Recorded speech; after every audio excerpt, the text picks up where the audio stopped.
Praise the lord. Good evening. સાંજની સલામ.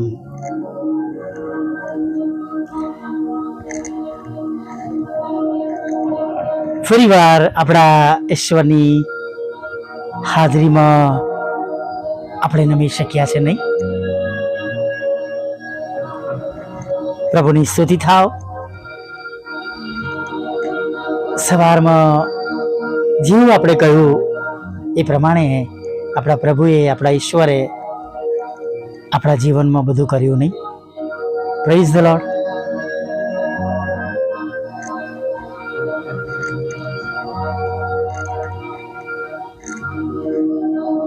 ખરેખર આપણા ઈશ્વર જેવા પ્રભુ કોઈ નથી. આપણા ઈશ્વર જેવા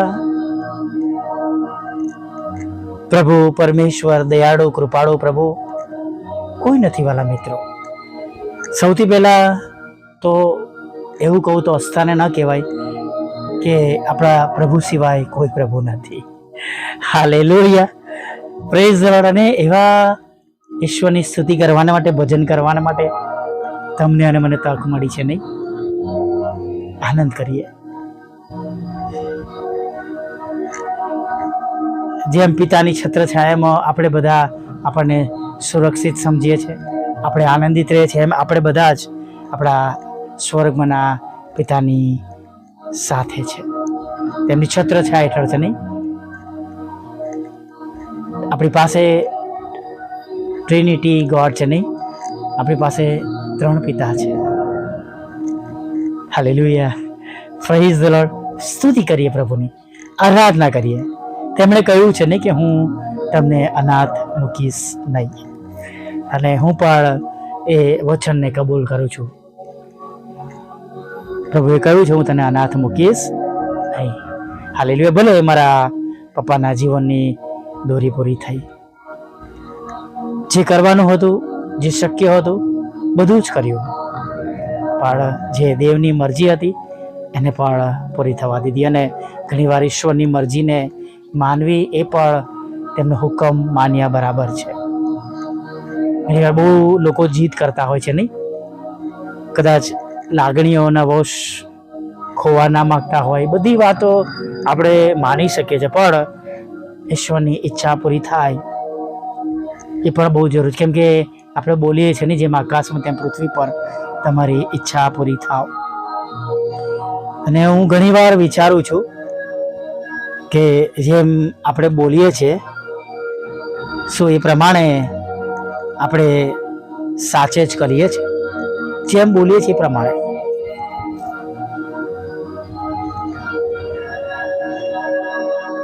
તમે જોજો કે આપણે એવું કહીએ ખરા, પ્રભુ અમારી નહીં પણ તમારી ઈચ્છા પૂરી થાવ. પર છેલ્લે તો પ્રભુની ઈચ્છા પૂરી કરતા આપણી ઈચ્છા પૂરી થાય એમાં જાણે આપણે વિશેષ ભાર મૂકતા હોય એવું લાગે નહીં? અને એક નાનું ઉદાહરણ આલું. હસવાની વાત છે વાલા મિત્રો આમ તો, પણ એની પાછળ બહુ જ મોટી બાબત, લોજિક, એની પાછળ જે મર્મ, મોરલ ઘણું બધું છે. એક યુવક અને યુવતીને મળાયા, જોવાયા, દેખાડ્યા એકબીજાને લગ્ન માટે.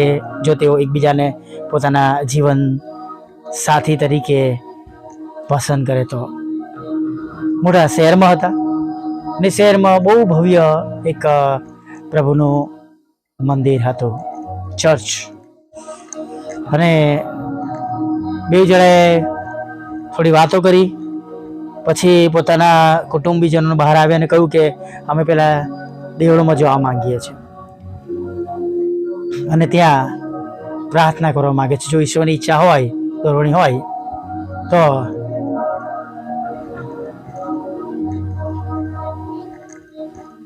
અમે લગ્ન ગ્રંથિથી જોડવા માંગીએ છીએ. તેઓ નમ્યા, પ્રભુની આગળ રજૂઆત કરી પ્રાર્થના દ્વારા.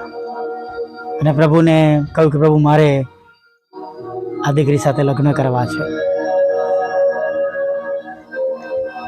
પેલી દીકરીએ કહ્યું પ્રભુ મારા દીકરા સાથે લગ્ન કરવા છે, એની વચ્ચેના અંતરાયો તમે દૂર કરજો.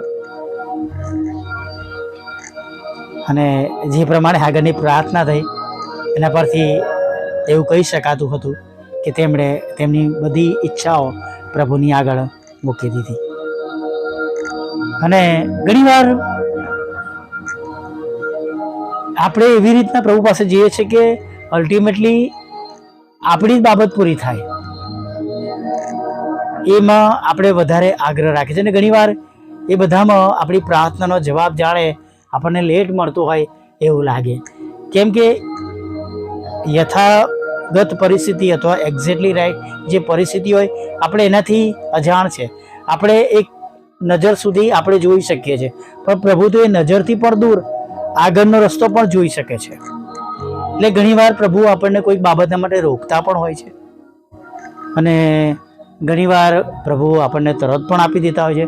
ઘણીવાર એ બાબત માટે આપણને ક્યારેય જવાબ મળતો નથી. જીદ જ્યારે કરીએ છીએ ત્યારે એનું પરિણામ બહુ ખરાબ આવે છે, એનો મારો અંગત અનુભવ છે. મેં એ સાક્ષી ઘણીવાર તમને કહી છે કે હું એવી જીદ કરતો હતો, ભયંકર પ્રભુનું વજન ટાંકીને કરતો હતો. પ્રભુએ આપ્યું પણ ખરું, પણ એ મારી જીદના પ્રમાણેનું હતું. અને પછી પાછળથી શું બન્યું એ બધા જાણે છે. અને માટે જ્યારે આપણે પ્રભુની પાસે જઈએ છીએ ત્યારે આપણે પ્રભુને નમ્રતાથી વિનંતી કરીએ, જો પ્રભુ તમારી ઈચ્છા હોય તો આ પ્રમાણે થવા દો. અને એનું બેસ્ટ એક્ઝામ્પલ જે સત્ય જે બાબત કહી શકીએ એ તો પ્રભુ શું છે, પિતા જો બની શકે તો આ પ્યાલો મારાથી દૂર કરો, હે ને, તો પણ મારી નહીં તમારી ઈચ્છા પ્રમાણે થાવ. પાઉલ પણ જાય છે પ્રભુ પાસે પ્રભુને વિનંતી કરવાના માટે. તો પાઉલ શું કહે છે? પાઉલને શું જવાબ મળે છે? મારે વાસ્તે તારી કૃપા બસ છે. અને એને સ્વીકારી લીધું. ઓકે પ્રભુ. ઘણીવાર સાજાપણથી વધારે ઈશ્વરની કૃપા હોય છે. હાલેલુયા. બહુ જલ્દી એક્સેપ્ટ નથી કરી શકતા અમુક બાબતો. જેમ મારા પિતાના જીવનમાં બન્યું, એમણે એક જ વખત મને કીધું બેટા મારે નથી જીવવું. પ્રભુ જીવન આપે છે, મારે નથી જીવવું. પ્રભુ સારું, ઓકે, પ્રભુની જે ઈચ્છા હોય એ તમારામાં પૂરી થાવ. તમે પ્રભુને કહો.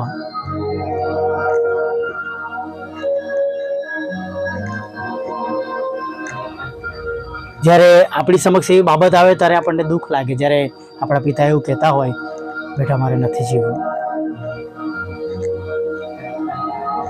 પણ મેં એ સમયે એમને એ પ્રમાણે જણાવ્યું કે પ્રભુ તમારી પ્રાર્થનાઓ સાંભળે, એમની ઈચ્છા પ્રમાણે થાવ. અને ચોક્કસ તેમણે મને કહ્યું હતું કે 31 ડિસેમ્બર બેટા મારી છેલ્લી છે. અને ત્યારે અમે બહુ જનરલી માનતા ન હતા એ બાબતની અંદર કે દેવની ઈચ્છા પૂરી થાવ. પણ બરાબર 31 તારીખ પૂરી થઈ, નવા વર્ષનું શરૂઆત થઈ અને બરાબર નવા વર્ષની શરૂઆત થઈ, બરાબર 10 થયા. અમે બધા આનંદ સાથે એમની સાથે ઊભા હતા. એમને કહી રહ્યા હતા ડેડી આજે નવું વર્ષ છે, તમને સરસ નવડાવી દઈએ, નવા કપડાં પહેરાય અને ફોટા પાડીએ. બેઠા કર્યા અને સહેજ વારમાં જ એટેક આવ્યો. અને એ 10 વાગ્યાથી લઈ અને બપોરે 1:45 સુધી અમે એમને જોયા. છેલ્લા તેમના પૃથ્વી પરના કલાકો, છેલ્લે કદાચ એમને દેખાતું અને સંભળાતું બંધ થયું. બેઠા જ રાખેલા મારી જોડે. મારા જમાઈએ ચેક કર્યું, બ્લડ પ્રેશર ને બધું શૂન્ય થઈ ગયું હતું થોડી વારમાં.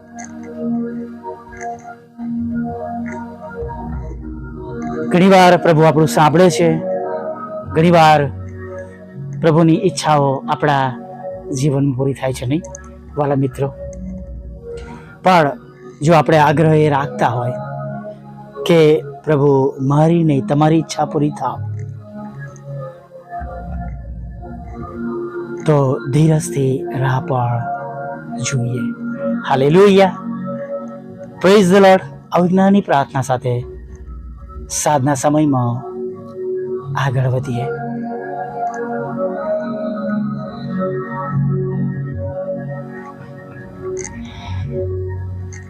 વલા પ્રભુ, અમે તમારી સ્તુતિ કરીએ છીએ. અમે તમારો પુષ્કળ આભાર માનીએ છીએ. પ્રભુ, આભાર માનતા માનતા તમારા ચરણોમાં નમી જઈએ છીએ. પ્રભુ, તમે અમને દિવસના અંત ભાગમાં લઈને આવ્યા છો. પ્રભુ, અમે તમારો પુષ્કળ આભાર અને આભાર માનીએ છીએ કે પ્રભુ અમે આ સાધનો સુંદર વખત અમે જોઈ શક્યા છે. થેન્ક યુ પ્રભુ, થેન્ક યુ પ્રભુ, થેન્ક યુ પ્રભુ. પ્રભુ, અમે જાણીએ છીએ તમારા આશીર્વાદોમાં કોઈ ખેદ મિશ્રિત નથી. અને અત્યારે પણ પ્રભુ અમારા માંગતા પહેલા તમે અમારા માટે બધું સારું કર્યું છે, તેના માટે અમે તમારી સ્તુતિ કરીએ છીએ. એના માટે અમે તમારો આભાર માનીએ છીએ. અને પ્રભુ પ્રાર્થના પણ કરીએ છીએ પ્રભુ કે પ્રભુ તમારી જે ઈચ્છાઓ છે પ્રભુ અમારામાં પૂરી થાય. પ્રભુ એટલા માટે થાય કે પ્રભુ તમને એમાં મહિમા મળે. અને પ્રભુ અમારા માંગ્યા કલ્પ્યા કરતા પણ અમે વધારે જોઈ શકીએ અમારા જીવનોમાં. પ્રભુ એવું તમે થવા દો.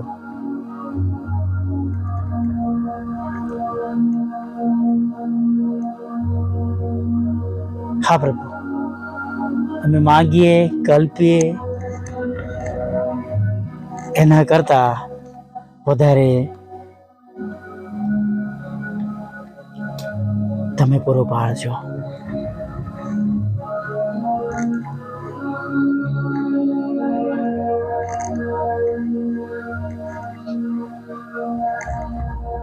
પ્રભુ, સાધનો વખત છે. આખા દિવસની અમારી કાળજી રાખીને સહાય કરીને મદદ કરીને તમે આ સુંદર સમય આપ્યો, ત્યારે પ્રભુ અમે પ્રાર્થના કરીએ છીએ દિવસ દરમિયાન અમારાથી જે ભૂલો થઈ છે પ્રભુ એને માફ કરો. અને આગળના સમયમાં પ્રભુ અમારી ભૂલોના કારણે કોઈ પણ આશીર્વાદથી અમે વંચિત ન રહીએ પ્રભુ, એવું તમે થવા દો પ્રભુ.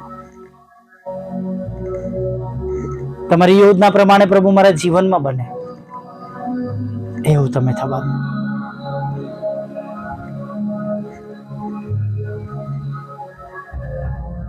જેઓ રડી રહ્યા છે તેમની આંખના આંસુઓને તમે આનંદમાં બદલી નાખો.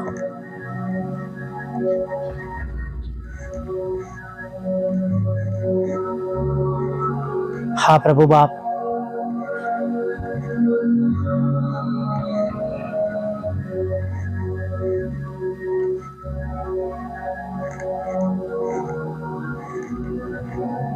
જેઓ તમને મળવા માટે આવ્યા છે દરેક પર અમે તમારું લોહી લઈએ છીએ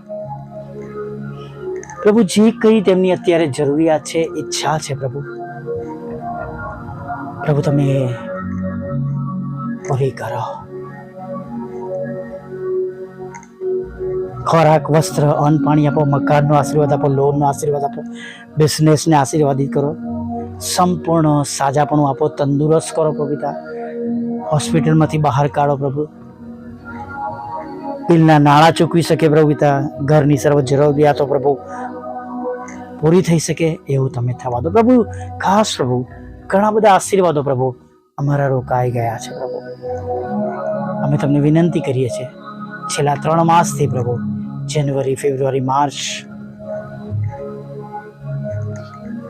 જે આશીર્વાદો અમારી ભૂલના કારણે, કોઈક બીજી બાબતોના કારણે રોકાયેલા છે, અમે તમારી આગળ નમી જઈએ છીએ પ્રભુ. અમારી ભૂલ હોય તો અમને માફ કરો. અને જો કોઈક રૂકાવટ છે, જેમ દાનિયેલને કહ્યું તારી પ્રાર્થના પહેલા દિવસથી સાંભળવામાં આવી, પણ જે શેતાની દૂતો સાથે યુદ્ધ થયું, એમ પ્રભુ કોઈ જગ્યાએ પ્રભુ અમારા જવાબ રોકાયા હોય પ્રભુ, અમે પ્રાર્થના કરીએ છીએ એ અમારા સુધી પહોંચે એવું તમે થવા દેજો. આગળના સમયમાં ખોરાક, વસ્ત્ર, અન્ન, પાણી આપજો. દરેક તમારા લોકોની તમે સંભાળ લેજો, કાળજી લેજો. વિધરો, વિધવા બહેનો, અનાથોની ખાસ સાથે રહેજો પ્રભુ. મનબુદ્ધિના લોકો, માનસિક રોગ, વિકલાંગોનો પર દુઃખ તમે નોંધમાં લેજો. રાત્રિમાં મીઠી નિંદ્રા આપજો અને સવારમાં તમારું ભજન કરવા માટે તોડી લાવજો. માગતા પ્રભુ ઈસુમાં આટલું સાંભળો દેવ બાપ, માન્ય કરજો. આમીન, આમીન, આમીન.